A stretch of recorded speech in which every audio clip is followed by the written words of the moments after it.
딥치즈 슈림프 스테이크. 방문 포장 40%, 배달 레스토랑 30%, 모든 프리미엄 피자.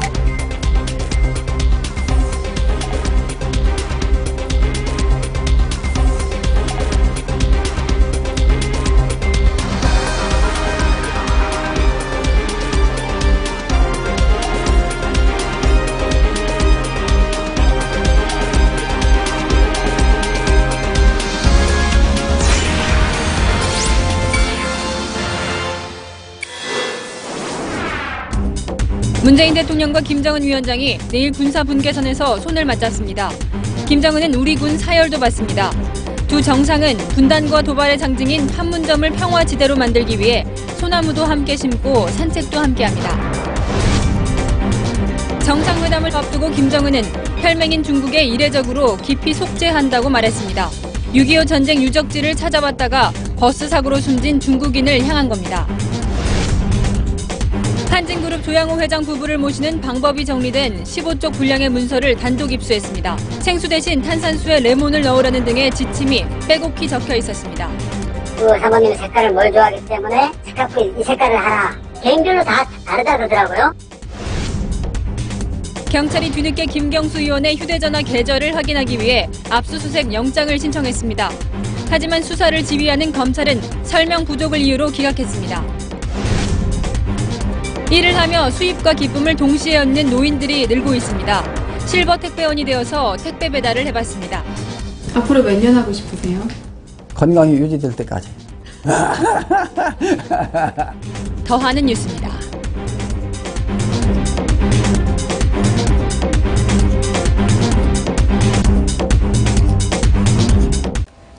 네, 여러분 안녕하십니까? 남북 정상회담을 하루 앞둔 오늘 저희 뉴스 A는 서울 광화문 스튜디오와 임진각을 2원 연결하면서 진행하겠습니다. 연선 앵커, 자 화면 뒤로 보이는 곳이 경인선 철교 같네요. 네, 저는 지금 파주 임진각에 나와 있습니다. 제 뒤로 보이는 곳은 민통선 안쪽 마을입니다. 이곳에서 내일 회담이 열린 판문점 평화의 집까지는 약 10km 정도 떨어져 있는데요. 정상회담에 대한 기대감을 보여주듯 오늘 정말 많은 분들이 이곳을 다녀갔습니다. 네, 대한민국은 물론이고 동북아 안보 지형을 좌우할 내일 열리는 3차 남북 정상회담 소식 지금부터 그러면 집중 보도하겠습니다. 네, 첫 소식입니다. 내일 남북 정상회담은 김정은이 판문점 군사 분계선을 넘어오면서 시작됩니다. 11년 만에 열리는 정상회담 어떤 모습일지 김민지 기자가 정리해봤습니다. 내일 오전 9시 30분 이 문재인 대통령과 김정은 국무위원장이 역사적인 첫 만남을 갖습니다. 바로 이 판문점 군사 분계선에서인데요. 지난 2007년 노무현 대통령이 국가 원수로서는 처음으로 걸어서 이곳을 통과했었죠. 이번에는 북한 최고 지도자가 이 남측으로 걸어서 넘어옵니다. 김정은은 북측 판문각에서 군사 정전이 건물 사이 군사 분계선을 넘게 되고요. 이때 마중 나온 문재인 대통령이 먼저 군사 분계선을 넘어서 김정은의 손을 맞잡을 가능성도 있습니다. 이후 두 사람은 우리 전통 의장대의 호의를 받으며 공식 환영식장으로 이동합니다. 바로 자유의 집과 평화의 집 사이 광장인데요. 이때 김정은은 북한 지도자로서는 처음으로 우리 국군 의장대를 사열합니다. 지난 2000년 김대중 대통령 그리고 2007년 노무현 대통령의 평양 방문 때 인민군 사열을 했는데 그에 대한 예우 차원입니다. 다만 좁은 공간을 고려해 사열은 약식으로 진행됩니다. 김정은에 대한 군의 최고 예우에 반발하는 청와대 청원이 올라오는 등 반대 여론과 중화기 휴대가 금지된 판문점 특성도 고려한 것으로 보입니다. 본격적인 회담은 평화의 집에서 이루어집니다. 10시 반부터 시작되는데 오전 회담이 끝나면 두 정상은 자기 지역으로 돌아가 따로 점심을 먹고 잠시 휴식을 합니다. 채널A 뉴스 김민지입니다. 네, 11년 만에 다시 열리는 남북 정상회담이지만 두 정상은 내일 처음 만나는 사이입니다. 서로에 대한 정보도 부족하고 신뢰를 쌓을 기회도 없었는데 이를 위해 내일 특별한 행사가 마련됐다고 합니다. 이어서 김철웅 기자입니다. 따로 점심을 먹은 뒤 두 정상은 오후 회담에 앞서 평화와 번영을 기원하며 소나무를 심습니다. 우리 민족이 가장 좋아하는 소나무로 정했습니다. 정전협정이 체결된 1953년생 소나무입니다. 흙은 한라산과 백두산에서 가져왔고 문 대통령은 대동강물을, 김정은은 한강물을 뿌리게 됩니다.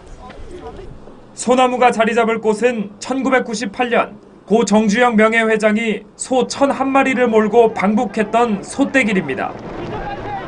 우리 측 자유의 집 오른쪽을 돌아 군사분계선을 넘어가는 경계석 근처입니다. 나무를 심은 두 정상은 판문점의 봄 기운을 느끼며 함께 산책합니다. 중립국 감독위원 캠프까지 이어지는 50m 길이의 파란색 도보다리를 함께 걷는데 여기엔 아무도 따라붙지 않을 계획으로 잠시 담소를 나눌 수 있는 탁자와 테이블까지 마련했습니다. 둘만의 시간을 갖고 신뢰를 쌓는 작은 이벤트인 겁니다. 과거 김대중 전 대통령이 평양을 찾았을 때 김정일은 공항 영접 뒤 차를 타고 함께 이동하며 많은 얘기를 나누기도 했습니다. 채널A 뉴스 김철웅입니다. 문재인 대통령과 김정은 두 정상이 만들어낼 합의문에는 판문점 선언이라는 이름이 붙을 것으로 보입니다. 관건은 비핵화 의지를 선언문에 담아낼 수 있냐인데 막판까지 가시밭길이 예상됩니다. 계속해서 최재원 기자입니다. 오전 회담은 10시 반부터 1시간 반가량 진행됩니다. 사실상 탐색전으로 이후 각자 따로 오찬을 하며 전략을 가다듬을 것으로 보입니다. 결국 단독 정상회담이 이루어지는 오후 회담에서 단판 지어질 것으로 관측됩니다. 관건은 김정은이 비핵화 의지를 공개 선언하고 이것을 합의문에 담을 수 있느냐인데 막판까지 진통이 예상됩니다. 비핵화 의지를 어떤 표현으로 명문화할 수 있을지가 어려운 대목입니다. 내일 정상 사이의 몫으로 고스란히 남겨져 있습니다. 결국 비핵화 부문 매듭에 따라 두 정상이 공동 기자회견으로 발표할 수도 아니면 각자 합의문 서명으로 대신할지도 결정될 것으로 보입니다. 청와대는 이번 남북 합의에 판문점 선언이란 이름을 붙일 계획입니다. 두 정상은 이어 평화의 집 3층으로 옮겨 환영 만찬을 함께합니다. 문 대통령이 요청한 평양 옥류관 냉면도 현장에서 직접 뽑아 만찬 테이블에 오릅니다. 두 정상은 평화의 집을 배경으로 남북 대화의 역사를 담은 영상물을 함께 본 뒤 첫 만남을 마무리할 계획입니다. 채널A 뉴스 최재원입니다. 김정은과 함께 내려올 공식 수행원은 모두 9명입니다. 북한 당정군의 핵심 실세들이 모두 포함되는데요. 킨텍스 프레스센터에 나가 있는 곽정아 기자 연결해 북에서 누가 올지 알아보겠습니다. 곽정아 기자, 당초 예상과 달리 김정은의 여동생 김여정도 포함됐다고요? 네, 여동생 김여정을 비롯해서 북한의 헌법상 최고 국가수반인 김영남 최고인민회의 상임위원장, 그리고 대남 업무를 총괄하는 김영철 당 부위원장 등 이름만 들어도 다 아는 북한의 최고 수뇌부들이 총출동합니다. 김여정은 사실상 김정은의 비서실장 역할을 할 것으로 보입니다. 지난 2월 평창 올림픽 당시 김정은의 친서를 들고 방남했기 때문에 문재인 대통령과 구면이기도 합니다. 이전 남북 정상회담과는 달리 외교와 군부의 투톱도 포함됐습니다. 스위스 의학 시절 김정은의 집사 역할을 했던 리수용 당 부위원장과 미국 통인 리용호 외무상이 외교 브레인으로 나섭니다. 북미 정상회담까지 염두에 둔 거란 분석입니다. 리명수 총참모장과 박영식 인민무력상은 DMZ 내 긴장 완화 등 군사적 조치와 관련해 역할을 할 것으로 보입니다.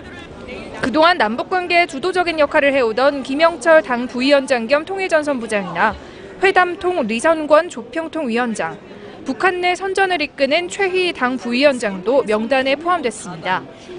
다만 김정은의 부인 리설주의 동행 여부는 아직까지 결정되지 않았습니다. 임종석 대통령 비서실장은 오후나 만찬에 참석하기를 기대한다며 기대감을 내비쳤습니다. 지금까지 킨텍스 프레스센터에서 전해드렸습니다. 네, 오늘 판문점에서는 남북 정상회담 최종 리허설이 진행됐습니다. 두 정상에 대한 경호 문제를 특히 꼼꼼하게 점검했다고 하는데요. 이어서 남북 출입사무소에 나가 있는 취재기자 연결하겠습니다. 유승진 기자, 평화의 집을 이번에 수리했는데 새집 냄새가 심해서 냄새를 제거하는 작업도 오늘 했다고요? 네, 이곳 도라산 남북출입사무소에서 내일 정상회담이 열리는 판문점까지는 직선거리로 불과 5km 정도밖에 떨어져 있지 않습니다. 오늘 판문점에서는요, 이 두 정상의 대역까지 동원을 해서 최종 리허설을 진행했다고 합니다. 물으신 대로 평화의 집에 새집 냄새를 빼는 작업도 함께 진행이 됐습니다. 새집 냄새를 빼기 위해 이 평화의 집의 실내 온도를 높이고 또 선풍기를 계속해서 틀어놨습니다. 곳곳에 양파와 숯도 함께 깔아놨습니다. 혹시 모를 사태를 대비해 이 판문점 내 중유 탱크는 모두 비웠습니다. 300명으로 구성된 정통 의장대와 3군 의장대 사열 예행 연습도 함께 진행했습니다. 네, 남북 모두 김정은의 경호에 대해서 특히 신경을 쓰고 있다고요? 네, 그렇습니다. 이 남북 모두 김정은의 경호에 각별하게 신경을 쓰고 있습니다. 휴전 이후에 군사분계선을 넘어 남한 땅을 밟는 첫 북한 지도자이기 때문입니다. 노동당 위원장동 김정은의 근접 경호는 노동당 중앙당 조직부 소속의 974 부대와 호위사령부가 맡을 것으로 보입니다. 평창 동계올림픽 때 방남한 김여정과 4년 전 인천 아시안게임 때 내려온 황병서와 최룡해 등의 경호도 이들이 담당한 것으로 알려졌습니다. 이 중 최정예 요원들이 김정은을 겹겹이 에워쌀 전망입니다. 경호팀에 의해서 사살을 당한다든지 이런 전원도 많이 있거든요. 김정은 위원장에 대한 경호 체계는 상상을 초월하는 수준이에요. 군사분계선에서 김정은을 기다릴 문재인 대통령의 근접 경호는 대통령 경호처가 맡습니다. 채널A 뉴스 유승진입니다. 네, 정상회담이라면 어쩌면 일생일대의 정치 일정을 앞둔 김정은은 어젯밤 중국에게 속죄한다는 말을 했습니다. 황해북도 교통사고 때문인데 숨진 중국인 32명, 여느 관광객이 아니었습니다. 강은하 기자입니다. 평양역에 나온 김정은이 중국으로 떠나는 전용 열차에 올라 부상자들을 위로합니다. 다시금 피해자 유가족들에게 심심한 애도와 사과의 뜻을 표하시었습니다. 침통한 표정으로 중국 관계자들과 대화를 나누고 부상자의 손을 꼭 쥐기도 합니다. 특히 김정은은 위문 전문에 속죄란 표현까지 담아보냈습니다. 중국 동지들에게 그 어떤 말과 위로나 보상으로도 가실 수 없는 아픔을 준 데 대하여 깊이 속죄합니다. 그런데 이번에 사고를 당한 중국 여행객들은 마오쩌둥 사상을 숭배하는 좌파 학자들로 항미 원조 전쟁, 즉 한국전쟁 승리 65주년을 기념해 관광단을 꾸리고 북한을 찾았다 참변을 당한 것으로 알려졌습니다. 외신들은 이번 중국인 희생자들이 강경 좌파 사이트인 우유즈샹 산하의 여행사가 조직한 참관단원들이며 사이트 편집 책임자도 관광단을 인솔하던 중 사고를 당해 목숨을 잃었다고 보도했습니다. 중국 지원군 열산응원과 마오쩌둥의 아들 묘소 참배 등을 위해 북한을 찾은 이들은 지난 22일 황해북도에서 버스 전복 사고를 당해 32명이 숨지고 2명이 중상을 입었습니다. 채널A 뉴스 강은하입니다.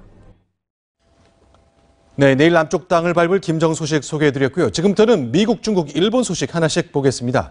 미국은 대륙간 탄도미사일 ICBM을 시험 발사했습니다. 북한에게 보내는 무언의 압력으로 해석됩니다. 최선 기자입니다. 미사일 발사관이 열리고 Item 128, missile suspension released.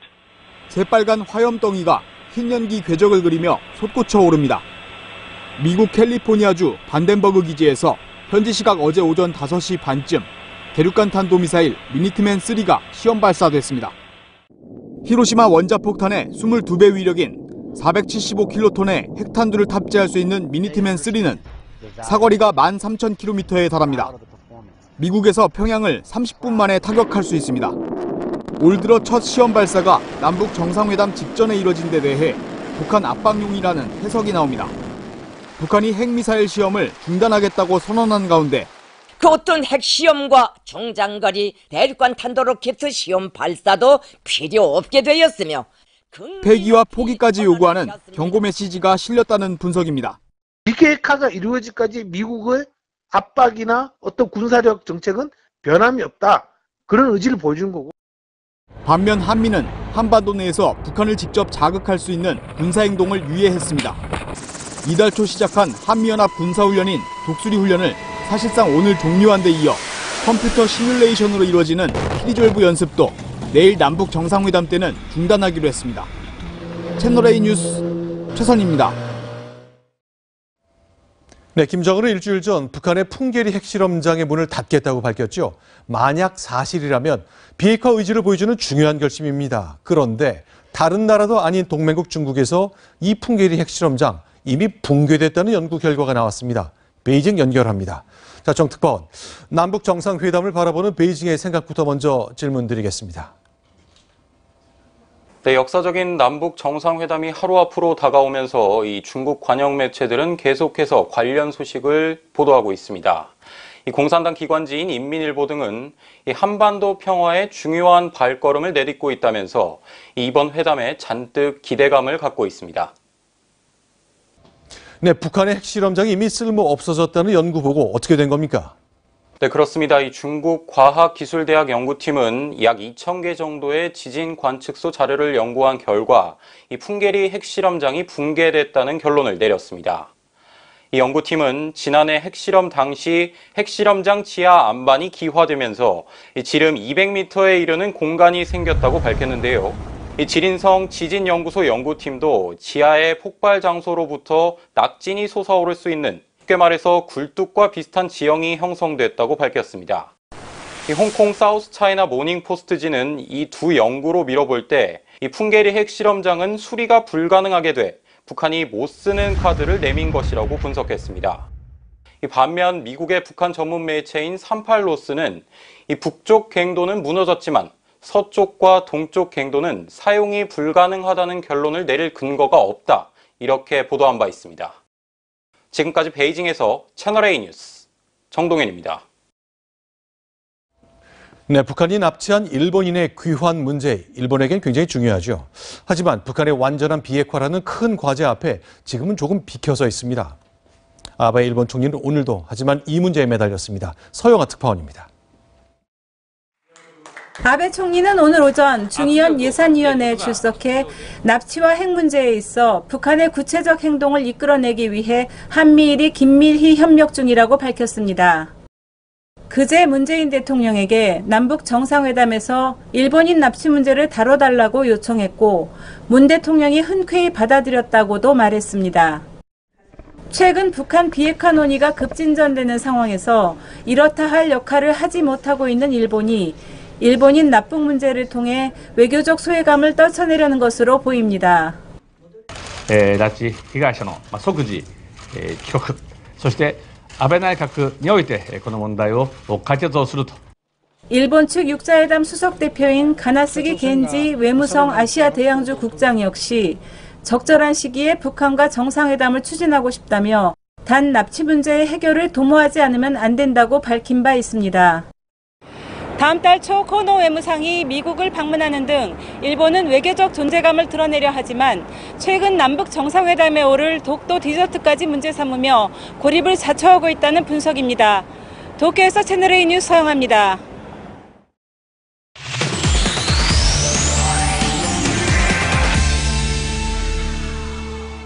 네, 뉴스 분석으로 이어가겠습니다. 하태현 부장 나왔습니다. 자, 오늘의 분석 키워드 소개해 주시죠. 네, 오늘은 판문점 천지개벽이라는 키워드를 골라봤습니다. 자, 1976년 8월까지 판문점에는 경계가 없었습니다. 당시 도끼 만행 사건이 발생한 뒤인데요. 자, 내일 남북은 판문점을 다시 한번 자유로운 왕래가 가능한 곳으로 만들고자 하고 있습니다. 그렇죠. 분단의 상징이었던 이 판문점, 과연 내일을 기점으로 천지개벽할지 지금부터 하나씩 짚어보겠습니다. 일정 보니까요, 리포트 소개해드렸습니다. 김정은과 문재인 대통령 나무도 함께 심고 산책도 함께 하고, 이거 어떤 의미가 있는 겁니까? 자, 문 대통령과 김정은의 동선을 통해서 분단 체제의 극복을 아주 상징적으로 보여주겠다. 이게 바로 청와대의 의지라고 볼 수 있습니다. 자, 회담장은 바로 판문점의 서쪽이 되겠죠. 하지만 내일 신경 써서 봐야 될 곳은 판문점의 오른쪽이 되겠습니다. 정주영이 소떼로 방북했던 길에 기념식수를 하게 되고요. 그 다음에 자, 도보다리를 가게 되는데 도보다리란 곳에 가서는 부 정상이 자켓을 벗고서 그다음에 자연스럽게 산책하는 모습을 연출할 가능성이 높습니다. 그 자리에는 의자와 탁자까지 놓여 있다고 합니다. 자, 그러니까 정상들끼리 회담을 마치기 전후에 산책을 함께하는 일, 그러니까 우리 친구가 되자, 그리고 흉금을 터놓자, 그런 뜻인데 과연 내일 그런 모습이 어떤 의미일지 더 내일까지 보겠습니다. 그러면 이렇게 산책한다고 다 풀리는 거 아니잖아요. 네. 큰 틀의 비핵화도 필요하지만 작은 군사적 긴장 완화 조치도 필요합니다. 뭔가 논의되고 있는 게 있습니까? 네, 우리 정부의 구상은 일단 비무장지대 내에 있는 지피를 비무장지대 바깥으로 한번 내보내겠다, 이런 것인데요. 자, 155마일. 이건요. 자, 오총성, 자, 그렇게 하는 건데요. 자, 보겠습니다. 자, 휴전선은 155마일까지 가게 돼 있는데요. 자, 이게 군사분계선입니다. 그렇죠. 여기에 이렇게 양쪽 북과 남으로 2km씩 있는 이곳이 바로 비무장지대에 있는데, 이 내에는 이 지피라는 것이 설치되어 있습니다. 네. 자, 비무장지대 하면 뭡니까? 무장하지 말아야 되는 거죠. 무기가 없어야 되는데 아이러니하게도 이 안에는 이런 중화기들이 상당히 많이, 기관총, 박격포 같은 것들이 많이 들어가 있습니다. 자, 오총성 병사의 귀순 당시의 영상을 보면 쉽게 알 수 있는데, 자, 보십시오. 저렇게 귀순하는 장면에서 저렇게 오총성이 넘을 때 넘어져서 쏘는 총들이 바로 그런 비무장 지대가 아니라는 것을 한눈으로 보여주는 겁니다. 자, 그런데요. 비무장지대 전체를 한순간에 철수하는 게 부담스러울 경우에 일단 판문점부터 시범적으로 하나씩 해보겠다. 이게 우리 정부의 구상이라고 볼 수 있겠습니다. 그러니까 1976년 도끼 만행 사건 이전으로 가보자 하는 것이 우리의 제안이 될 가능성이 크다는 진단이시겠군요. 그래서 그런 겁니까? 이번에 보니까 문재인 대통령과 김정은 쪽 그 공식 수행원 가운데 군인들이 많네요. 그렇습니다. 자, 그 군인들이 많다. 그 부분이 바로 군사적 긴장 완화를 한번 제대로 논의해보겠다, 그런 얘기인데, 자, 우리 정부의 판단을 한번 직접 들어보겠습니다. 임종석 비서실장입니다. 그리고 군의 핵심 책임자들이 참석한 것은 역시 이번 이 비핵화와 좀 항구적인 평화 정착, 이 남북 간의 긴장 완화에 대한 내용들이 중요하게 다뤄지기 때문에. 자, 여기서 주목해야 될 게요. 남북의 국방장관과 합참의장이 자, 동시에 만난다는 점입니다. 아하. 자, 대통령은 군의 최고 통수권자 아니겠습니까? 그렇죠. 국방장관은 넘버 2, 거기에 넘버 3까지 한 자리에 모인다는 건데, 이거 굉장히 좋아 보이지만 국방 전문가들은 굉장히 우려를 표시하고 있습니다. 왜냐하면 선진국에서는 저렇게 한 자리에 국방 통수권자, 장관, 합참의장 절대 한 자리에 가지 않는다고 합니다. 아, 계란을 한 바구니에 담지 않는다. 그 논리 그대로일 것 같은데, 어쨌건 2+2로 상징되는 남북 군의 실질적인 책임자들, 이들의 회동 굉장히 눈길을 끌고 있습니다. 그리고요, 또 한 가지 또 주목할 부분, 바로 리명수 총참모장의 존재인데, 머리가 벗어진 이 사람이죠? 며칠 전에 리명수 총참모장 하면 꾸벅꾸벅 김정은이 연설하는 앞에서 꾸벅꾸벅 졸고 있다가 조연준의 어떤 레이저를 한번 맞았던 그런 인물인데, 이번에 판문점을 넘어서 우리 쪽으로 오게 되는 겁니다. 리명수 총참모장, 이번엔 졸았지만 어떻게 무슨 일이 생기진 않았군요. 그럼 근본적인 질문이 한 가지 있습니다. 나오셨으니까 2003년도에 개성공단 만들 때 북한군은 우리 군을 개성 뒤로 훌쩍 뺐다 그랬거든요. 그렇죠. 근데 그 후에 도발은 다 있었고 핵, 미사일 다 있었잖아요. 자, 이렇게 휴전선을 비무장하는 것, 이번엔 좀 다른 겁니까? 사실 뭐 저도 남북관계를 오래 취재하고 있지만 남북관계는 합의와 그 번복의 연속, 그런 역사였다고 볼 수 있습니다. 물론 약속을 위반한 것은 계속해서 북한이었습니다. 1991년 하면 한반도 비핵화 공동선언을 했는데 북한이 핵 개발에 나서면서 이 역시 휴지 조각이 되고 말지 않았습니까? 자, 개성공단 건설 당시에 우리 정부 평가 이랬습니다. 북한이 군부대를 후퇴시킨 것, 이건 평화를 지키기 위한 엄청난 의지라고 평가했지만 우리의 오판이라는 것이 드러나지 않았습니까? 자, 내일 회담에 대한 기대가 큰데 어떤 우려도 역시 상존하는 게 사실입니다. 자, 냉철하게 판단하고 답답하다 싶을 정도로 하나씩 차근차근 나아가야 할 것 같습니다. 지금 하태경 부장께서 답을 말해 주셨네요. 답답하리만치 차근차근 다 점검하면서 한 발씩 나가자, 그 얘기였습니다. 하태원 부장과 함께했습니다. 고맙습니다.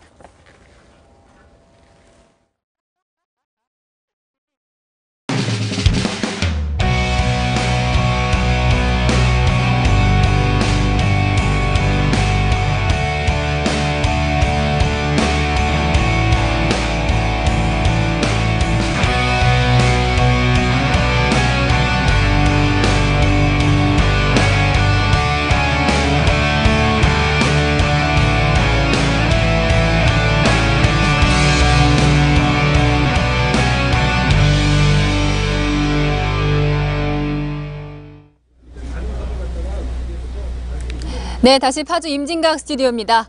밤이 찾아오면서 제 뒤에 있는 경의선철교에도 불이 들어오고 있는데요. 이곳에서 멀지 않은 파주 오두산 통일 전망대는 북녘 땅이 손에 잡힐 듯 가까워 실향민들이 즐겨 찾는 곳입니다. 남북 정상회담을 하루 앞둔 오늘은 특별한 공연이 열렸다고 하는데요. 전혜정 기자가 다녀왔습니다.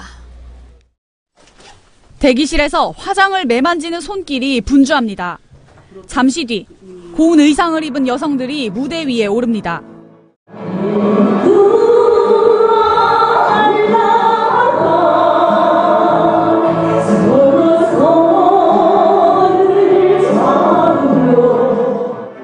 다채로운 연주와 율동에 외국인 관객들도 시선을 떼지 못합니다. 휴대전화를 든 관객들의 손길도 바빠집니다. 보니까 가슴이 뭉클하고 눈물도 좀 날 듯하고. 오늘 공연을 준비한 건 탈북 여성들로 구성된 예술단원들. 탈북 전 예술 전공자들이 4년 전부터 공연으로 재능 기부를 하고 있습니다. 이분들도 북한의 문화를 알게 되면 북녘 땅에 가서 낯설지가 않고. 망원경 넘어 황해도 개풍군에 가족이 있는 백영숙 씨는 정상회담 성공으로 재회의 날이 가까워지길 손꼽아 기다립니다.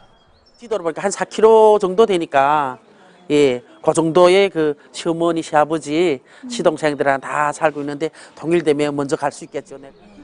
사회복지학을 공부하는 늦가기 대학생 단원은 통일 뒤 북녘에서 전공을 살려 일할 날을 꿈꿉니다.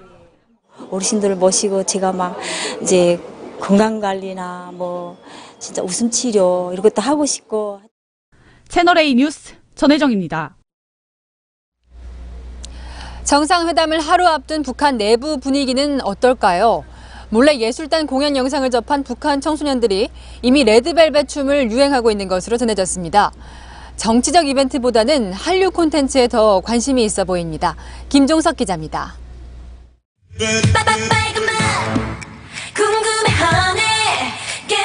북한 관객들을 어리둥절하게 했던 걸그룹 레드벨벳의 평양 공연. 북한 당국이 통편집하기까지 했던 레드벨벳의 노래가 불과 3주 만에 북한 주민들에게 급속히 퍼진 것으로 전해졌습니다. 한 대북 소식통에 따르면 북한 청소년들 사이 빨간 맛 춤이 유행하고 빨간 맛을 놀이 암호로 사용한다면서 은밀히 유통된 공연 영상을 보고 아이린의 헤어스타일까지 따라하고 있다고 전했습니다. 6, 7년 전만 해도 그 파급 시간이 보통 일주일씩 걸렸는데 지금은 거의 실시간대로 급속하게 확산되고 있고. 제한된 정보이긴 하지만 북한 주민들에게도 남북 정상회담 소식이 전해지고 있습니다. 최고領導者 동지께서는 27일 판문점 남측 지역 평화의 집에서 개최되는 북남 순회 상봉과 회담에 대하여 언급하시면서 하지만 정상회담에 대한 관심사는 예술단 공연에 비해서는 떨어진다는 게 대북 소식통들의 공통된 목소리. 남북 교류 분위기 속에 북한 주민들에겐 최고 존엄의 정치적 행보보단 한류 콘텐츠가 더 깊이 파고들고 있습니다. 채널A 뉴스 김종석입니다. 대한항공 조양호 회장의 일가, 그들의 도가 넘는 행태는 우리에게 무언가 바꿔야 한다는 숙제를 던져줬습니다. 채널A는 조양호 회장 부부를 잘 모시기 위해 만들었다는 매뉴얼을 입수했습니다. 대한항공 승무원들이 반드시 기억해야 했던 내용입니다. 이서연 기자가 취재했습니다. 몇 개월 전 조양호 회장과 부인 이명희 이루재단 이사장이 대한항공 비행기에 탑승했을 때 승무원들에게 배포된 특별 매뉴얼입니다. A4 용지로 15장이 되는 분량인데 90여 개의 지시사항이 빼곡하게 적혀 있습니다. 물을 달라고 하면 탄산수와 얼음을 준비하고 레몬을 넣어야 한다거나 화장실 청소 중에도 회장 부부가 오면 바로 비켜드려야 한다는 지침이 보입니다. 모든 직원이 회장 부부의 수화물 위치와 수량을 기억하라거나 밥은 용기의 3분의 2만 퍼서 뚜껑에 밥이 닿지 않도록 하라는 등 지시는 세세합니다. 회장이 시정을 지시한 사항은 반드시 윗선에 보고하되 그 내용은 다른 동료들에게는 철저히 함구하라는 내용도 눈에 띕니다. 이런 매뉴얼은 회장 일가가 비행기에 탑승할 때마다 새롭게 배포되는데 회장 일가 중 누가 탑승하느냐에 따라 내용이 달라진다고 합니다. 그 사모님의 색깔을 뭘 좋아하기 때문에 스카프 이 색깔을 하나 개인별로 다 다르다 그러더라고요. 회장 일가의 지적사항은 빠짐없이 기록돼 매뉴얼에 반영됩니다. 수시로 업데이트되는 겁니다. 2015년 9월 12일에는 승무원이 스테이크를 주문받으며 고기 익힘 정도를 뜻하는 미디움 레어와 미디움을 잘못 알아들어 지적을 받았다는 내용과 함께 지시사항에 대한 복명복창을 철저히 하라는 내용이 적혔습니다. 직원들은 이 매뉴얼을 실수 없이 수행하기 위해 휴식 시간을 반납하고 예행 연습을 하기도 했습니다. 채널A 뉴스 이서연입니다. 이미 여론이 등을 돌린 데다가 관세 포탈이나 일감 몰아주기 또 폭언 폭행까지 조양호 회장 일가를 압박하는 일들이 끊이지 않고 있습니다. 다음 주에 소환 조사가 예상됩니다. 정지영 기자의 보도입니다. 관세청은 관세 포탈 의혹을 받고 있는 한진그룹 회장 일가를 조만간 소환 조사하기로 했습니다. 관세청은 2차례 압수수색과 통관 및 신용카드 자료 대조 등을 통해 탈세 의혹을 상당수 확인한 것으로 전해졌습니다. 관세청은 또 인천본부 세관 직원이 대한항공에 부탁해 좋은 좌석을 배정받았다는 의혹과 관련해서도 내부 감찰을 진행 중입니다. 과소 업그레이드 그런 부분에 대해서는 내부 감찰 착수 중에 있습니다. 하지만 관세청이 대한항공의 각종 비리를 알고도 그동안 묵인해온 것 아니냐는 의혹이 제기되면서 누가 누구를 조사하느냐는 비판도 나옵니다. 한편 조현민 전 대한항공 전무의 물벼락 갑질을 수사 중인 경찰은 다음 주 중 조 전 전무를 소환 조사할 예정입니다. 고용노동부도 어제부터 박창진 전 사무장과 대한항공 노조를 만나는 등 갑질 실태 조사를 벌이고 있습니다. 관계법 위반, 노동관계 위반상이 있다면 그러면 수칙해야 되겠죠.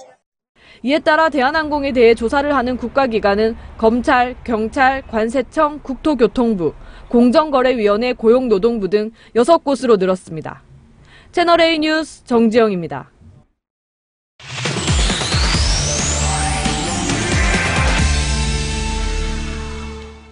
네, 궁지에 몰린 한진그룹 총수 일가의 소식 조금 더 들여다보겠습니다. 심정숙 차장과 함께했습니다. 안녕하세요. 자, 키워드 소개해 주시죠. 자, 모든 항공사에는 탑승객 서비스를 위한 승무원 매뉴얼이 있습니다. 그런데 대한항공에는 좀 별난 게 있습니다. 자, 유별난 매뉴얼로 정해봤는데요. 조양호 회장 부부를 위한 것입니다. 채널A가 이 매뉴얼 내용을 입수를 했는데 지금부터 상세히 전해드리겠습니다. 유별나다고 했거든요. 어떤 점에서 그렇습니까? 저희 리포트에서는 음료수 관련된 얘기가 좀 있었는데요. 네, 비행기에 타기 전부터 시작해서 이착륙, 식사 시간까지 승무원이 조 회장 일가를 위해서 어떻게 행동해야 하는지 아주 상세히 적혀 있습니다. 자, 몇 가지만 뽑아봤는데요. 자, 우선 총수가 뭘 지적하거나 물었을 때 아는 척하면 안 됩니다. 겸손하게 답을 해야 되고요. 영어로 이제 기내 방송 같은 것들을 할 때 발음을 또 굴리지 말라는 그런 지적까지 있습니다. 샐러드를 담을 때는 이거 좀 특이하다고 생각했는데 한국 숟가락을 이용하라 이런 지침이 있습니다. 그리고 치즈를 서빙할 때는 40분 전에 미리 꺼내놔서 말랑말랑하게 해놔야 된다. 그리고 이게 1등석에 제공되는 이 편의복 같은데요. 바지 아무데나 잡지 말고 벨트 부분을 집게로 집어넣어라 이런 지침까지 있습니다. 그냥 상상을 초월할 정도의 아주 상세한 지침이 있다는 건데 네. 궁금한 게 있습니다. 다른 항공사도 이런 게 있습니까?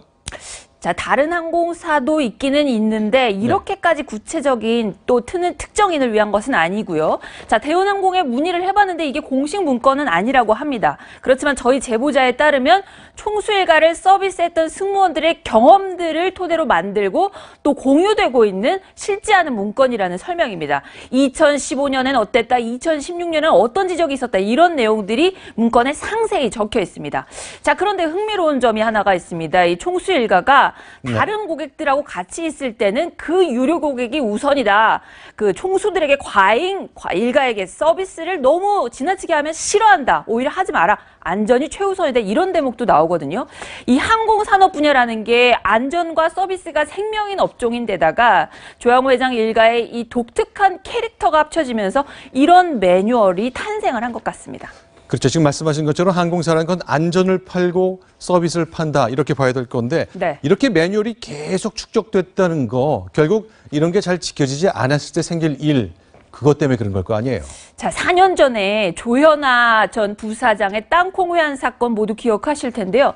당시 이륙까지 지연시켰던 사건의 그 엄청난 원인 발단이 뭐였냐면 승무원이 마카다미아를 내놓을 때 봉지째 줬기 때문이었습니다. 그릇에 담아서 음료랑 함께 제공을 해야 되는데 이 규칙을 안 지켰다는 것 때문에 그 사단이 났었던 거거든요. 저희가 공개한 총수 부부를 위한 매뉴얼도 그렇고요. 안전과는 전혀 상관은 없는 이런 서비스에 이 회장 일가가 얼마나 집착하고 있는지, 그래서 말씀하신 것처럼 승무원들 고충이 얼마나 큰지를 보여주는 사건이라고 하겠습니다. 자, 지금 뭐 열흘 이상 계속 이 문제 때문에 대한항공 굉장히 난처한 상황이 됐습니다만, 네. 자, 대한항공 노동조합이 집회를 엽니까? 그렇습니다. 이 물벼락 사건을 계기로 대한항공 직원들이 조 회장 일가 비리를 앞다퉈서 폭로를 해왔는데요. 내부에 약간 다른 목소리, 분열 조짐이 일고 있다고 합니다. 내일 말씀하신 대로 노조가 집회를 연다고 했는데 한편에서는 사측에 협력하는 어용노조다 이런 얘기가 나오고 있거든요. 한번 지원 얘기를 직접 들어보겠습니다. 회사에서 택함을 받은 사람만 대의원이 될 수가 있고요. 그래서 그 사람들이 노조위원장을 뽑고 노조가 회사에 대해서 어떤 전혀 견제를 못하고 있고요. 자, 직원들 입장에서는 힘을 모아야 될 상황인 것 같은데 하필이면 남북정상회담이 열려있는 이런 때에서 주목을 덜 받게 하느냐, 집회 목표를 반드시 총수일가 퇴진으로 분명히 해야 된다, 이런 여러 요구가 쏟아지는 상황입니다. 알겠습니다. 저희가 앞서 말씀드린 것처럼 이 대한항공 문제가 한국 사회에 던진 묵직한 숙제가 있거든요. 네. 누구를 비난하고 끝날 일이 아니라 그 답을 찾는 일 지금부터 매진해야 되겠습니다. 네. 심정숙 차장과 함께했습니다. 고맙습니다. 네, 지금부터는 드루킹 수사 소식 소개해드리겠습니다. 늑장 수사로 비판을 자초했던 경찰이 뒤늦게 민주당 김경수 의원 수사에 속도를 내고 있습니다. 하지만 검찰에 가로막혔습니다. 어떤 일이 있었던 걸까요? 김남준 기자입니다. 수사의 핵심은 드루킹 측이 김경수 의원의 보좌관 A씨에게 건넨 돈 500만 원이 김 의원에게 흘러들어갔는지 여부입니다. 이를 위해 경찰은 그제 김 의원의 계좌와 통신 내역에 대한 압수수색 영장을 신청했지만 검찰이 기각했습니다. 현 단계에서는 김 의원에 대한 범죄 사실이 소명되지 않는다는 이유입니다. 경찰은 다음 주 월요일 보좌관 A씨에 대한 소환 조사에서 김 의원과의 연계성 여부를 판단한 뒤 영장을 다시 신청하기로 했습니다. 보좌관이 받은 500만 원이 인사청탁의 명목이었다면 뇌물 혐의를 적용할 수 있다는 게 경찰의 설명입니다. 경찰은 경제적 공진화 모임, 즉 경공모의 수상한 운영자금에도 주목하고 있습니다.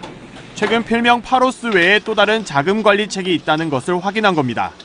경공모 회원들 사이에서 아롱이라고 불린 경공모의 핵심 회원이자 드루킹이 댓글 공작이 이뤄진 느릅나무 출판사를 계약할 당시 명의를 빌려준 것으로 알려진 여성입니다.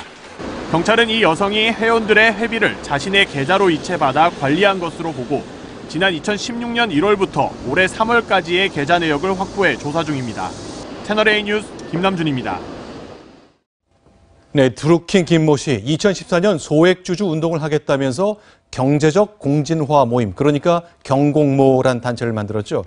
근데 이 경공모는 엉뚱한 목표를 세웠던 것으로 확인됐습니다. 조영민 기자입니다. 재벌을 대체해 기업을 소유하고 국가와 소통한다. 드루킹 김모 씨가 운영하던 경제적 공진화 모임의 목표입니다. 경공모는 자체적인 내부 규약을 위한 기초 자료를 만든 것으로 확인됐습니다. 가장 눈에 띄는 것은 두루미타운 조성입니다.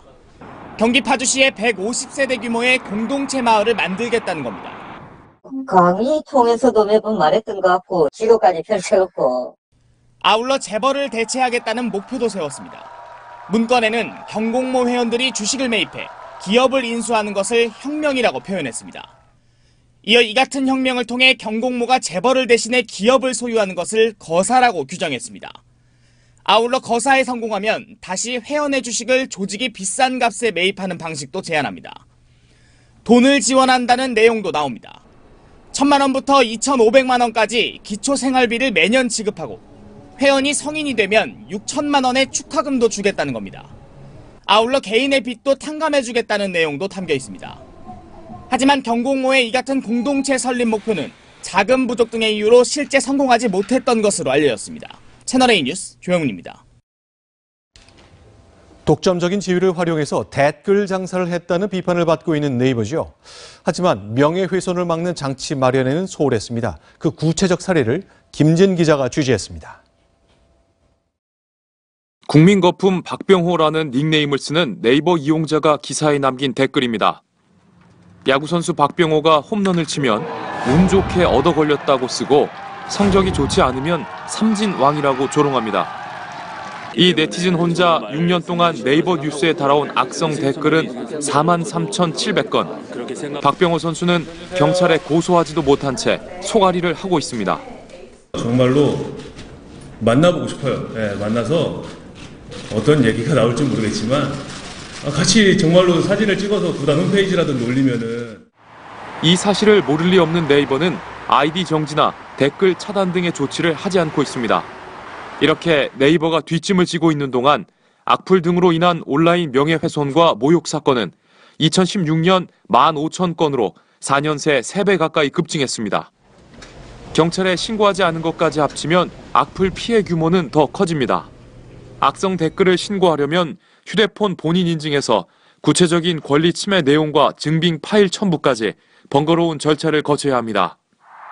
네이버가 악성 댓글에 눈 감고 댓글 장사에 집착하는 동안 피해자들은 눈물을 흘리고 있습니다. 채널A 뉴스 김진입니다. 네, 이런 네이버는 현실적으로 대한민국에서 뉴스를 유통하고 소비하는 제1통로입니다. 하지만 이런 압도적 시장 지배력이 반독점법에 저촉될 수 있다는 지적이 나옵니다. 황규락 기자입니다. 지난해 발표된 자료에 따르면 우리나라에서 뉴스를 보는 사람 10명 중 7명은 포털 사이트를 통해 뉴스를 소비합니다. 네이버의 점유율로 따져보면 10명 중 5명은 네이버를 통해 뉴스를 보는 것과 마찬가지입니다. 네이버는 이 사람들이 기사를 보거나 댓글을 달기 위해 들어오면 광고를 노출시켜 수익을 올립니다. 이 때문에 네이버는 포털 내에서 기사를 읽고 댓글을 달 수 있는 일명 인링크 방식을 포기하지 못하는 겁니다. 그러나 네이버가 검색뿐 아니라 뉴스 시장에서도 거대 공룡이 됐기 때문에 인링크를 고수하는 방식은 공정거래법에 따라 시장 지배력 남용에 해당할 수 있습니다. 아웃링크로 나가는 거는 허락을 안 하겠다. 인링크로 여기서만 머무르게 해야 된다. 이게 지금 시장 지배력지를 남용하는 행위가 된다는 것. 해외에서는 구글이 검색 시장에서 자신의 지배력을 남용했다는 혐의로 미국 연방거래위원회의 조사를 받는 등 여론 독점에 강하게 대응하고 있습니다. 채널A 뉴스 황규락입니다. 대낮에 화장실에서 여성을 성폭행하려 한 남성이 나흘 만에 붙잡혔습니다. 여성이 저항하자 흉기까지 휘둘렀습니다. 공국진 기자가 보도합니다. 남성이 건물 이곳저곳을 돌아다닙니다. 얼마 후 이 남성은 2층 여자 화장실에서 A씨를 성폭행하려다 저항하자 A씨의 가슴을 흉기로 찌르고 달아났습니다. 피해 여성은 크게 다쳤지만 생명에는 지장이 없는 것으로 알려졌습니다. 경찰은 사건 발생 나흘 만인 어제 도주했던 남성을 광주에서 긴급 체포했습니다. 59살 박모 씨로 범행 후 시외버스를 타고 거주지인 광주로 도망쳤습니다. 박 씨는 대낮에 이곳 주변을 돌아다니며 범행 대상을 물색했습니다. 박 씨는 성폭행 관련 전과가 있는 것으로 알려졌으며 범행을 위해 전주를 찾았던 것으로 파악됐습니다. 경찰은 CCTV 등을 확보해 용의자를 추적했으며 박 씨의 집 앞에서 잠복 수사 끝에 박 씨를 붙잡았습니다. 피해자분께 죽을 죄는 졌습니다. 죄송합니다. 사죄드립니다. 용서해 주십시오. 경찰은 박 씨를 살인 미수 등의 혐의로 구속영장을 신청할 예정입니다. 채널A 뉴스 공진입니다. 강원 정선군에 있는 광산에서 갱도가 무너져 내렸습니다. 이 사고로 지금까지 2명이 숨지고 3명이 다쳤습니다. 60대 남성 1명은 아직 생사가 확인되지 않고 있습니다. 취재 기자 연결하겠습니다. 김주현 기자. 네, 오늘 오후 4시쯤 강원도 정선군 신동읍 조동리 한덕철광 갱도에서 6명이 매몰됐습니다. 당시 작업자 14명은 갱도 5km 지점에서 지하 500m를 내려가 발파 작업을 하고 있었습니다. 발파 충격으로 갑자기 돌무더기가 무너져 내리면서 작업자들이 매몰된 걸로 전해졌습니다. 이 사고로 65살 진모 씨 등 2명이 숨지고 3명이 다쳐 병원으로 옮겨졌습니다. 63살 서모 씨는 아직 생사가 확인되지 않고 있습니다. 갱도에서 미처 빠져나오지 못한 걸로 파악되는데요. 나머지 작업자 8명은 다행히 급히 대피해 무사한 상태입니다. 소방당국은 중장비 13대와 구조대원 30여 명을 긴급 투입해 서 씨에 대한 구조 작업을 진행하고 있습니다. 근데 차량이 5km 지점까지 이제 갈 수가 있어요. 안이 작은 게 아니라 좀 차량이 그 근처 지점까지 가서 쓸면서 이렇게 찾고 있다 그러더라고요. 부상자 중에는 중상자도 있어 인명피해는 더 늘어날 가능성도 있습니다. 지금까지 정책사회부에서 전해드렸습니다. 네, 길에서 우연히 만난 절도 용의자를 한 번에 알아보고 현장에서 검거한 눈썰미 좋은 경찰이 화제입니다. 다 비결이 있었습니다.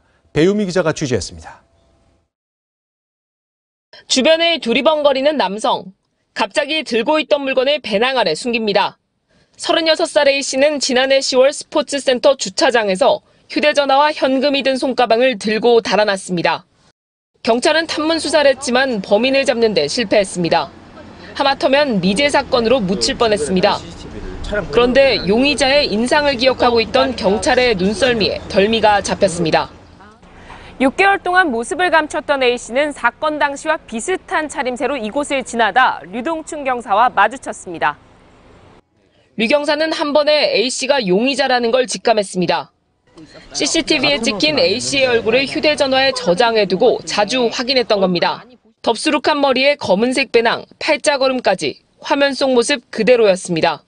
그 CCTV 자료를 많이 봤었습니다. 그래서 기억에 그걸 항상 좀 이렇게 각인돼 있었던 것 같고, 걸어오는 걸 이렇게 봤을 때 범인이라는 걸 이제 바로 알게 됐고.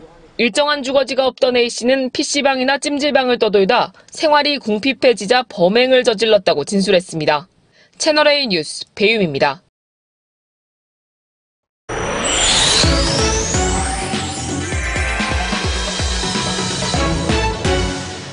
뉴스터치 시작합니다. 명태는 국민 생선이라 불릴 만큼 우리 식탁의 단골 손님인데요. 하지만 연안에선 잡히지 않아 대부분 러시아산을 수입해왔습니다. 그런데 동해 바다에 명태가 돌아왔습니다. 수족관 가득 찬 이 명태 보이시나요? 지난 10일 강원도 고성에서 잡힌 명태입니다. 한꺼번에 200마리 넘는 명태가 잡힌 건 지난 2006년 이후 처음이라 저희도 이미 전해드린 소식인데요. 강원도에서 이번에 잡힌 명태 200마리 중 30마리의 유전자 검사를 해봤더니 이 30마리 모두 자연산으로 확인됐습니다. 자연산 명태가 잡힌 것도 12년 만의 일입니다. 지난해까지 잡히지 않았던 명태가 지금 현재 2018년도 들어가지고 잡혔다는 것 자체만으로도 굉장히 큰 의미가 있다고 볼 수 있겠습니다. 이 명태를 잡은 어민들은 수산자원 연구에 도움이 되길 바란다며 잡힌 영태를 모두 기증했습니다. 명태는 국민 생선이라는 이름에 걸맞지 않게 연근해에서 사라진 지 오래입니다. 1991년 한 해에만 이 10,000마리 넘게 잡히던 명태의 어획량은 크게 줄어 2008년에는 단 한 마리도 잡히지 않았습니다.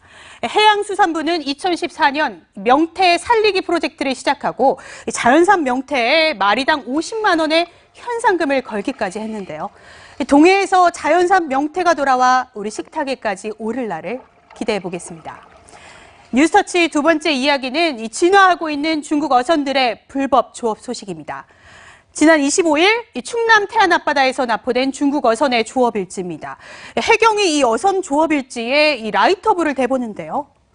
그러자 어찌된 일인지 불길이 가까워지자 이 조업 일지에 적은 이 숫자가 감쪽같이 사라집니다. 우리 해경 단속에 대비해 지워지는 펜으로 조업 일지를 쓴 건데요. 실제 어획량을 지워지는 펜으로 적어놨다가 단속이 나오면 지우개나 라이터열로 숫자를 지운 다음 가짜 어획량을 적은 겁니다. 한중어업협정 세부 조항에 따르면 중국 어선들은 잘 지워지지 않는 유성 필기구로 일지를 적어야 하고 수정이 필요하면 서명을 해야 하는데요. 최근 중국 어선들이 이런 지워지는 펜까지 동원해 어획량을 속이는 일이 생기면서 우리 해경도 단속 활동 강화에 들어갔습니다. 뉴스터치였습니다.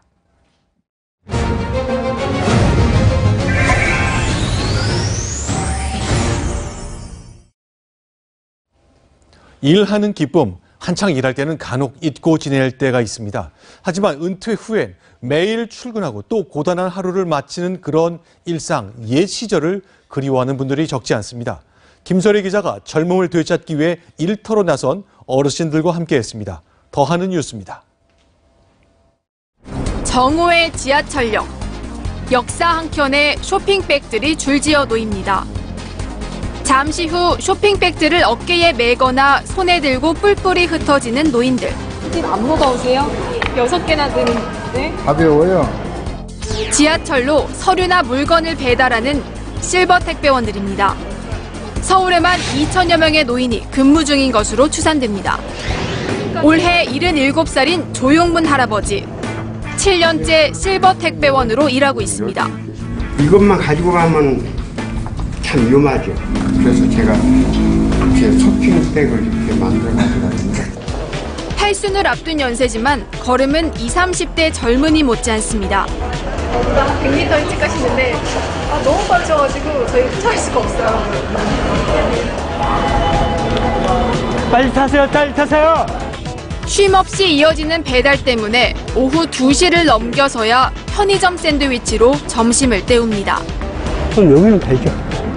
그리고 이제 나중에 갈식죠. 보통 이렇게 식사하세요? 네. 오늘 하루 동안 배달한 물건은 3개. 하나에 7, 8천 원인 택배료의 20, 30%를 소개 수수료로 내고 나면 하루 수입은 2만 원을 넘기기 어렵습니다. 최저임금에도 한참 못 미치지만 할아버지는 젊음을 되찾은 게 가장 큰 수입이라고 말합니다. 시작도 뭐 10번 이상 시키는 거고 염색을 하면 완전히 60대를 보인다고 그런 많이. 기자가 실버 택배 회사에 소속돼 일해보기로 했습니다. 먼저 지하철을 타고 회사가 정해준 택배 수령지로 이동합니다. 노선도를 보고 또 보고 주소도 꼼꼼히 옮겨 적었지만 찾아가려니 머리가 복잡해집니다. 왼쪽. 물어물어 겨우 찾은 수령지는 서울 용산의 한 상점. 네, 사장님 이거 언제까지? 빨리 가야 돼요. 네, 잘 전달하겠습니다. 1시간 정도를 가야 되고 3번 갈아타야 되는 게 아직 배달 하나 끝내지 못했는데 벌써부터 온몸이 쑤십니다. 겨우 일을 마치자마자 들어온 2번째 주문. 건대 입구역에서 가산 11,000원.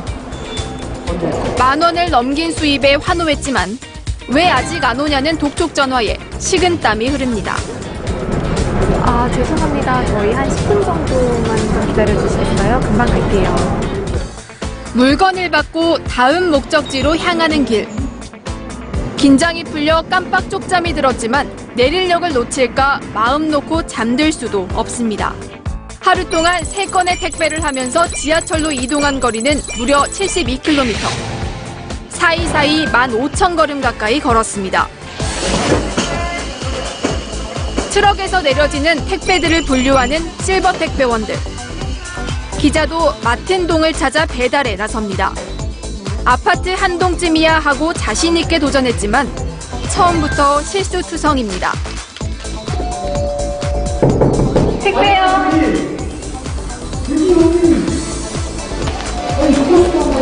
죄송합니다.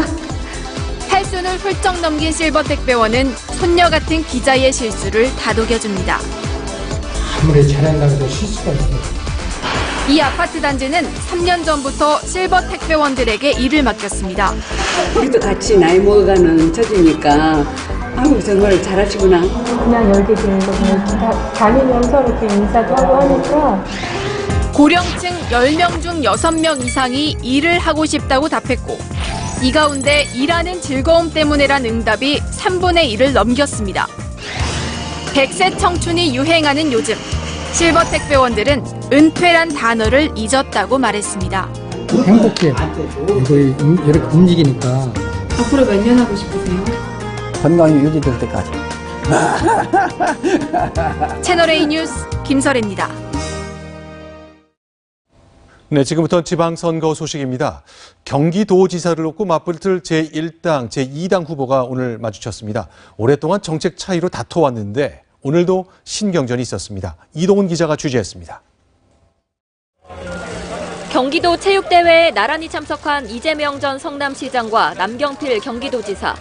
반갑게 악수를 했지만 곧바로 날선 신경전이 시작됩니다. 남 지사는 이 전 시장이 민주당 경선 내내 시달린 트위터 해경궁 김씨 논란을 걸고 넘어졌습니다. 국민 앞에 당당하게 해경궁 김씨가 누군지 아는 대로 밝히시면 될 것 같습니다. 이 전 시장은 더 이상 네거티브는 통하지 않을 것이라고 일축했습니다. 네거티브가 무익할 뿐만 아니라 본인에게 손실이 된다는 것을 입증해 보이겠습니다. 두 사람은 정책에서도 뚜렷한 차이를 보이고 있습니다. 남 지사는 일하는 청년을 지원하는 선별적 복지를, 이 전 시장은 청년 배당 등 무상 복지를 공약으로 내세웠습니다. 남경필 지사님을 지지하고 싶은데요. 글쎄 한 번쯤 더 그분이 더 하셨으면 하는 바람입니다. 이재명 씨가 그냥 경기도지사가 되면은 잘하실 것 같고 뭔가 신드롬을 일으키지 않을까 싶어요. 16년 만에 정권 교체를 들고 나온 민주당 이재명 전 시장과 문재인 정권 견제를 내세운 한국당 남경필 지사의 본격적인 승부가 시작됐습니다. 채널A 뉴스 이동은입니다. 경남에서는 도지사 선거에서 마주할 김경수 의원과 김태호 전 의원이 한자리에 섰습니다. 이번 경남 선거에는 드루킹 사건이 어떻게든 변수가 될 가능성이 큽니다. 한쪽은 문제가 없다고 자신했고 다른 쪽은 애써 그 이야기를 꺼내지 않았습니다. 배영진 기자입니다. 주민체육대회 행사장에 낯익은 두 사람이 나란히 앉았습니다. 더불어민주당 김경수 의원과 자유한국당 김태호 전 의원입니다. 드루킹 사건으로 치열한 공방이 벌어지고 있지만 두 사람은 비교적 밝은 표정으로 대화를 나눴습니다. 축사에 나선 김경수 의원은 자신을 둘러싼 논란에 대한 이야기를 먼저 꺼냈습니다. 너무 걱정 안 하셔도 됩니다. 제 일은 제가 알아서, 그리고 좀 며칠 지나면은 다 지나갈 일 정면 돌파하고 당당하게 경남을 위해서 열심히. 김태호 전 의원은 드루킹 사건보다는 지역 현안으로 승부하겠다며 자신감을 보였습니다. 쉽게 결론할 문제는 아닌 것 같고, 결과적으로 누가 더 이런 위기에 경남의 그 여러 가지 현안들을 해결할 수 있는 안정적이고 준비된 리더십. 2012년 김해을 선거구 총선에 이어 6년 만에 재대결을 벌이는 두 사람. 비록 웃으며 나란히 앉았지만 양보할 수 없는 일전을 눈앞에 두고 있습니다. 채널A 뉴스 배영진입니다. 자유한국당은 이번 선거에서 인재 영입에 어려움을 겪으면서 소거리를 해왔죠. 황교안 전 국무총리에게 선거를 진두지휘해달라고 요청했지만 역시 수포로 돌아갔습니다. 김도영 기자입니다. 참 정의롭고 바른 사람입니다. 경쟁을 안 하게 돼서 참 다행스럽다.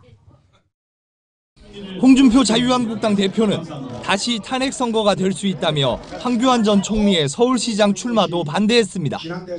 하지만 최근 한국당은 황 전 총리에게 이번 지방선거를 이끌 공동선거대책위원장을 맡아달라고 요청했습니다. 남북 정상회담 국면 등에서 민주당에 맞서 보수 표심을 결집시킬 확실한 카드라고 판단했기 때문입니다. 황 전 총리는 자신이 맡을 역할이 아니라며 거절했습니다. 내가 역할할 상황이 아니라고 나는 봐요. 한국당은 안철수 바른미래당 서울시장 후보의 지역구였던 서울 노원병 보궐선거 출마도 제안했지만 황 전 총리는 이 역시 고사한 것으로 알려졌습니다. 황 전 총리는 보수 가치를 실현할 싱크탱크 등 다른 활동을 염두에 두고 있는 것으로 알려졌습니다. 한국당은 공동선대위원장에 외부 인사 영입이 여의치 않게 되자 당내 인사를 중심으로 선대위를 꾸리는 방안을 다시 논의 중입니다. 채널A 뉴스 김도형입니다. 서지현 검사의 성추행 피해 폭로 이후에 만들어진 것이 검찰 성추행 조사단이지요. 오늘 석 달에 가까운 활동을 마무리했습니다. 그런데 성적표가 초라해 보입니다. 윤주로 기자입니다. 검찰 성추행 조사단은 출범 당시 강한 수사 의지를 드러냈습니다. 검사로서 그리고 공직자로서 어쨌든 최선을 다해서 진상 규명을 하도록 하겠습니다. 그런데 출범 85일째인 오늘 발표한 수사 결과를 두고 시작만 요란했다는 평가가 나옵니다. 조사단 출범의 계기가 된 서지현 검사의 성추행 피해 사건은 공소시효가 지나 기소할 수 없어 가해자로 지목된 안태근 전 검사장에게 인사보복 혐의를 적용해 재판에 넘기는 것으로 마무리됐습니다. 조사단 관계자는 30년에 걸쳐 축적된 검찰 인사 원칙에 비춰봤을 때 안 전 검사장의 인사 조치는 부당하다고 말했습니다. 서 검사를 여주지청에서 통영지청으로 발령냈는데 이는 부장검사만 있는 소규모 지청에 연속 발령하지 않는다는 인사 원칙에 위배된다는 겁니다. 이번 진상조사단 활동이 검찰 내의 성차별적 인식을 개선하고 전직 검사 및 현직 수사관 등 6명을 기소하였습니다. 서지현 검사 측은 오늘 수사 의지와 능력, 공정성이 결여된 부실 수사라며 조사단의 수사 결과를 비판했습니다. 검찰 일각에서는 수사팀이 법과 원칙보다 여론을 의식한 수사를 했다는 지적이 나오고 있습니다. 채널A 뉴스 윤준호입니다. 한낮에는 구름 위를 걷는 듯한 날씨였습니다. 해가 진 지금도 선선한 바람이 불어들면서 산책하기 좋은 날씨인데요. 대망의 남북 정상회담이 열리는 내일도 화창한 날씨 기대하셔도 좋습니다. 내일 전국이 맑고 따뜻합니다. 오늘만큼 밝은 햇살이 내리쬐겠고요. 한낮에는 20도 안팎까지 오르겠습니다. 다만 일교차가 15도 이상 나는 곳이 많습니다. 큰 일교차에만 잘 대비해 주시기 바랍니다. 남북 정상회담이 열리는 파주도 내일 맑은 하늘입니다. 회담이 시작되는 10시 반경엔 15도 안팎의 기온이 예상되고요. 한낮에는 23도 안팎까지 오르겠습니다. 바람도 잔잔하고 공기도 쾌적해서 냉면 먹기에도 딱인 좋은 날씨입니다. 다만 미세먼지가 걱정입니다. 내일 중서부 지역은 나쁨 단계를 보일 걸로 예보돼 있어서 산책하기에는 대기질이 우려되는 상황입니다. 당분간 맑고 일교차 큰 날씨가 계속되겠고요. 이번 주말에는 나들이 하기 좋은 날씨 예상됩니다. 화창한 날씨만큼이나 성공적인 평화의 장이 되기를 기대합니다. 지금까지 채널A 뉴스 남혜정입니다. 청년에게 꿈과 희망을 채널A가 함께합니다. 뉴스 마치겠습니다. 고맙습니다.